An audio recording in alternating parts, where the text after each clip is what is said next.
श्रीमद् भागवत गंगा के रूप में है। तो मैं कह रहा था आप लोगों से कि वेद व्यास जी ने भागवत की रचना करके 18,000 श्लोकों से पूरी भागवत को लिख करके और वेद व्यास जी भगवान के पास गए। सर्वप्रथम भागवत को लेकर के नारायण के पास गए। भगवान नारायण ने कहा आइए आइए व्यास जी। तो व्यास जी ले गए को आगे ले जाके भागवत को उन्होंने रख दिया। तो भगवान बोले कि भाई ये क्या है कि ये इसका नाम है भागवत पुराण। तो भगवान ने कहा अच्छा इसका नाम भागवत पुराण है तो इसमें क्या है। तो व्यास जी बोले कि इसमें आपकी ही वाणी है, ये आपके श्री मुख से जो आपने बोली है वही मैंने आपने जो ब्रह्मा जी को शुरुआत में चतुश्लोक की जो भागवत सुनाई उसी में मैंने खाद बीज दे करके और इसको मैंने 18,000 श्लोकों में वर्णित कर दिया। तो मैं आपको दिखाने के लिए लाया हूं, इसको आप अपना आशीर्वाद दे दो। तो भगवान नारायण ने देखा, भगवान बड़े प्रसन्न हुए कि आपने मेरी वाणी, उन्होंने कहा भगवता प्रोक्तम भागवतम जी आपकी ही वाणी। तो उन्होंने कहा भगवान बड़े प्रसन्न हो गए कि नारद जी ने मेरी वाणी को 18,000 श्लोकों में वर्णित कर दिया, भागवत पुराण बना दिया। अब पास में ही माता लक्ष्मी भगवान के चरण दबा रही थी। अब व्यास जी ने देखा कि भगवान का आशीर्वाद तो ले लिया, अब हमें जो क्या लक्ष्मी जी का आशीर्वाद भी लेना चाहिए माता का। तो व्यास जी उधर गए माता जी के पास कि माँ आप भी आशीर्वाद दे दो, मैंने ये दिव्य ग्रंथ लिखा है। माँ बोली जिनके लिए लिखा है उन्हें आशीर्वाद दे तो दिया, हमारे आशीर्वाद की क्या जरूरत है। कहा नहीं माँ, आपने तो बोला भगवता प्रोक्तम भागवतम। कहता ना ना ऐसा नहीं है माँ, आपके भी नाम है इसमें। तो व्यास जी बोले भगवत्या प्रोक्तम भागवतम, माना भगवती के आशीर्वाद से। नहीं नहीं नहीं, लक्ष्मी जी बोली ऐसे आधा अधूरा नाम नहीं चाहिए, हम ही आशीर्वाद देंगे। तो नारद जी ने भगवान की ओर देखा, भगवान ने को व्यास जी की ओर देखा तो भगवान मुस्कुराए। तो फिर व्यास जी ने माँ की तरफ देख करके फिर उन्होंने उसमें बदलाव करके भागवत महापुराण का नाम श्रीमद् भागवत महापुराण रख दिया। क्योंकि श्री माने लक्ष्मी, जैसे श्री माने लक्ष्मी होती है, जैसे हम बोलते हैं ना जय श्री कृष्ण, तो जय श्री कृष्ण का मतलब है जय राधा कृष्ण, श्री मीन्स राधा। ऐसे ही बोलते हैं जय श्री राम, तो जय श्री राम का मतलब है जय सीताराम। ऐसे ही बोलेंगे जय श्रीमन नारायण, तो जय श्रीमन नारायण का मतलब है जय लक्ष्मी नारायण। तो श्री माने राधा, श्री माने सीता, तो श्री मीन्स लक्ष्मी। तब जो क्या है भागवत का उन्होंने दिव्य नाम श्रीमद् भागवत व्यास जी ने उसको रख दिया। तो भगवान ने ऐसे दूसरी धारा श्रीमद् भागवत को जो क्या है, अच्छा इसमें क्या है आप गंगा जी को तो आपको नहाने के लिए जाना पड़ेगा, या तो हरिद्वार या प्रयागराज, वो तो चल के तो आएंगे नहीं, आपको ही जाना पड़ेगा स्नान करने के लिए। लेकिन ये एक ऐसी गंगा मैया है जो भागवत है, ये तो गांव गांव घर घर शहर शहर जाकर के लोगों को कृष्ण भक्ति के लिए प्रेरित हो रहे हैं। भागवत का आयोजन गांव गांव घर घर में हो रहा है। लेकिन ये जो क्या है गंगा भागवत गंगा बड़ी पवित्र है। तो किसी ने पूछा कि भाई इन दोनों में अंतर क्या है, दोनों में फिर नंबर 1 कौन माना जाए। तो उन्होंने कहा देखो भागवत जी में आप यहाँ पर बैठे हो, आप कितना भी सुन लो, कितनी भी गहराई में उतर जाओ, उतना आपका कल्याण करती है। आप गए हरिद्वार गंगा जी नहाने, अगर आप गंगा जी नहाने गए तो कुछ पकड़ के अगर नहीं उतरे अंदर, तो गंगा मैया में अगर एक डुबकी अंदर लगाई तो राम नाम सत्य होनी होनी है, माँ बचाने वाला कोई नहीं है। तो माँ गंगा में तो जितना गहरा जाओगे उसमें खतरा है, लेकिन भागवत गंगा में आप कितना भी गहरी डुबकी लगा लो, कितने भी गहरे उतर जाओ, उतना आपके जीवन को पार लगाएगी। क्योंकि ये तो भागवत तो लोग कल्याण करती है भागवत। तो उन्होंने कहा भागवत जो कि श्री जो भगवत गंगा है इसको श्रेष्ठ मानते हैं, क्योंकि भगवान के जो श्री विग्रह का जो विवरण है उसमें जो क्या है मुख्य भगवान का वो जो क्या है सर्वश्रेष्ठ माना है।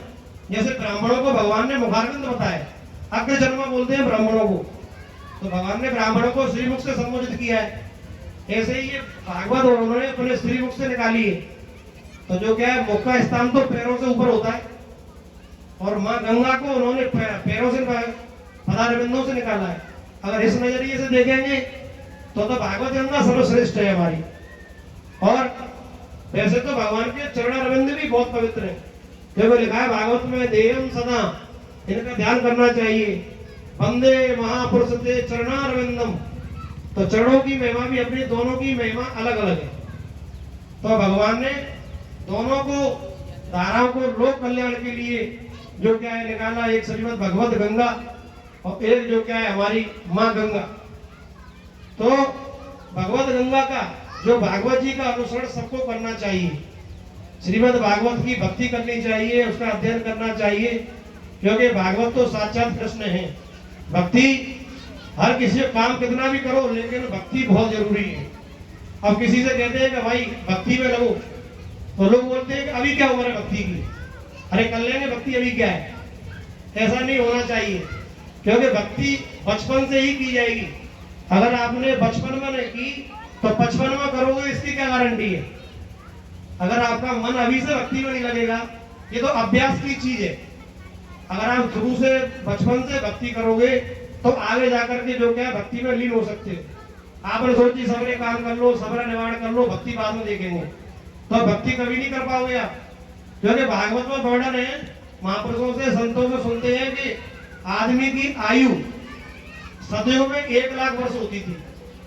सतयुग में आदमी की उम्र 1 लाख वर्ष से पहले कोई मरता नहीं था। 1 लाख वर्ष तो जीना ही जीना है। तब लोग हजारों सालों की तपस्या करते थे। उसके बाद में आया जो क्या है त्रेता युग। त्रेता में आदमी की आयु 10,000 वर्ष रह गई। फिर उसके बाद में आया द्वापर। द्वापर में 1,000 वर्ष आदमी की उम्र रह गई। और फिर उसके बाद आ गया कलयुग। तो कलयुग में आदमी की उम्र केवल 100 वर्ष। सतम जीवेम शरद वर्णन है भागवत में इसका पूरा विस्तृत। अब कलयुग में 100 वर्ष की उम्र रहेगी। उसमें वर्णन दिया है, श्लोक है उसके अंदर कि निद्रयावते से नक्तल व्यवहारेण चवावया विवार चाहते हया राजन कुटुंब भरने रवा। 100 साल का पूरा वर्णन दिया है उसके अंदर। भाई देखो 100 वर्ष में आपकी हमारा दिन होता है 24 घंटे का। 24 घंटे में 12 घंटे की रात्रि और 12 घंटे का दिन। तो 12 घंटे के दिन में तो हम लोग अपने काम करते हैं जीवन के, लेकिन 12 घंटे के रात्रि के तो हम सोते ही हैं। तो 12 घंटे के हिसाब से लगा लो तो 50 वर्ष तो हमारे सोते सोते निकल जाते हैं, जिसमें हम कुछ करते नहीं, केवल सोते हैं। और अगर दिन में सो जाए तो एक्स्ट्रा, तो 50 वर्ष सोते सोते चले गए और रह गए 50 वर्ष। तो 50 वर्ष में भी जो क्या है बच्चों की व्यवस्था और अपने जीवन की व्यवस्था, शादी विवाह की व्यवस्था, उसमें आदमी निकाल देता है। फिर रह गए केवल 25 वर्ष। और 25 वर्ष में बेटा की शादी करनी है, बेटी के लिए वर ढूंढना है, और बेटे के लिए व्यापार की व्यवस्था करनी है, तो ये करना है, वो करना है। तो जो क्या सुखदेव जी बोलेगा कितनी बची, कि महाराज कुछ नहीं बची। तो 100 साल का पूरा अगर यही करते रहोगे आप, तो करेंगे करेंगे करेंगे तो 100 साल को आपको निकलने में देरी लगेगी।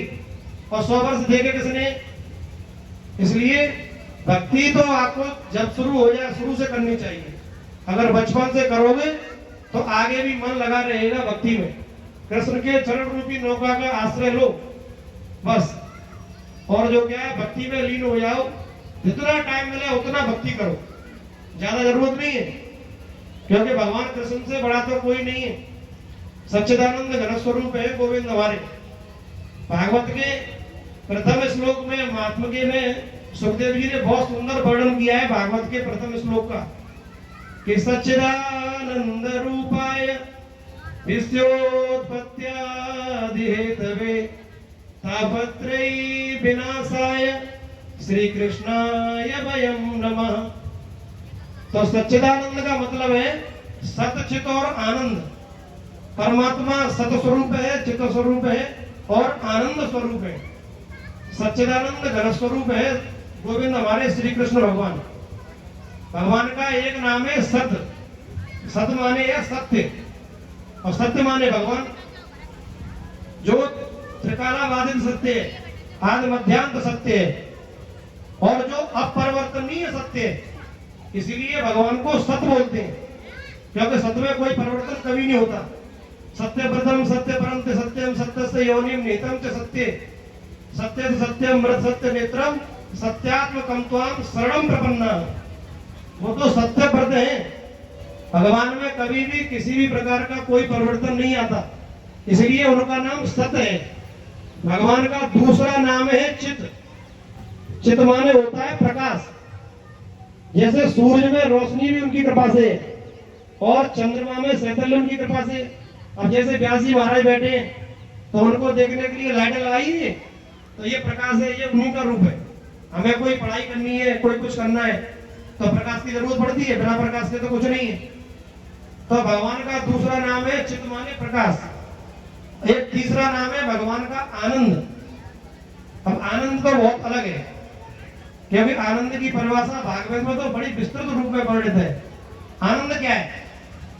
जैसे आप कहीं गए घूमने के लिए, विदेश चले गए, लौट करके आए और पूछा कि भाई कैसा लगा? अरे का बड़ा आनंद आया। और आप गए होटल में, 5 स्टार होटल में खाना खा के आए, तो आपसे पूछा भैया कैसा लगा? अरे का बड़ा आनंद आया। अरे भैया, आनंद की परिभाषा ये थोड़ी होती है, क्योंकि आनंद अगर हमने अरबों की संपदा प्राप्त कर ली, करोड़ों की संपदा प्राप्त कर ली, तो उससे सुख प्राप्त होगा, आनंद नहीं। हमने अपना जीवन भौतिक सुविधाओं से युक्त जी दिया, तो उससे हमें सुख प्राप्त होगा, आनंद नहीं हो सकता। क्योंकि आनंद तो सिवाय कृष्ण के और कोई दूसरा होता ही नहीं।